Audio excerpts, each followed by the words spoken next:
চুপ কর। আম্মা আম্মা আম্মা, আমার মাথায় তো কিছুই থাকতেছে না, মনে থাকতেছে না কিছু। তোকে এত করে কইছি যে পড়ালেখা কম কর, বেশি পড়লেও যে ফল হচ্ছে, কম পড়লেও সে ফল হচ্ছে। আম্মা আম্মা রে, আমার খুব সর্বনাশ হলো আম্মা। আমি তো বড় এবছরও পাশ করবার পারবো না। আমার কি হবে রে ঝিলিক? কি আর করবে, আমাকে ম্যাডাম কয়ে ডাক দিবে। প্রাইভেটের ছাত্র তো অনেক আগেই হয়েছেও, এখন না হয় স্কুলেরই ছাত্র হও। অসম্ভব, আমি তোমার ম্যাডাম করতে পারবো না। দরকার হলেই পরে আমি অনেক দূরে স্কুলে গিয়ে ভর্তি হবো।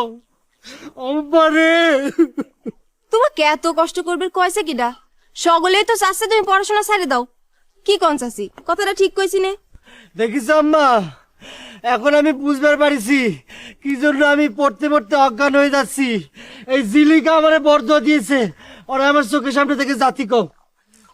চাচি, আপনার ছোট গাদা কন, আমার বড়দোয়া যখন এতই লাগা শুরু করেছে, তাহলে আবার এত বেশি করে পড়াশোনা আরম্ভ না করতে, তাহলে পাগলও হয়ে যাবে এবারে।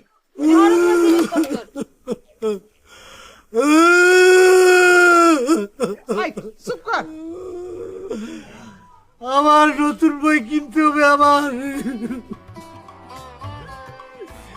এই বই আর পড়বো না।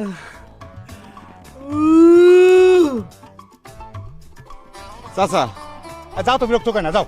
চাচা, জীবনের শেষবারের মতো আপনার কাছে একটা উপকার চাচ্ছি চাচা, তালিবার আমার জীবনটা বাঁচিয়ে যাইতো চাচা। আরে এইটা কিরম করে সম্ভব? আমার পক্ষে কি ওই জেবুন্নেসার কাছে এই প্রস্তাব দেওয়া সম্ভব নাকি? অসম্ভবের কি আছে চাচা?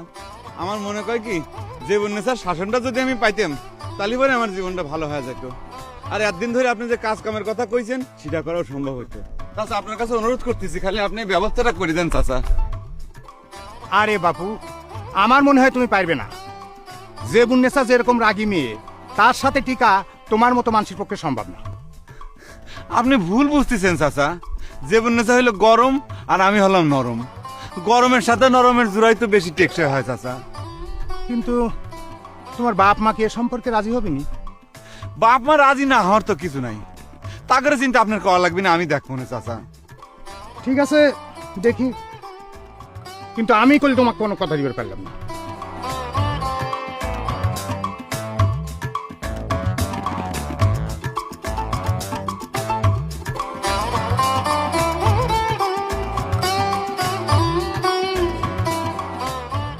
তুমি যে কোনো কথাই করছাও না, তার মানে সবকিছু তুমি আগে থেকে জানতে, তাই না?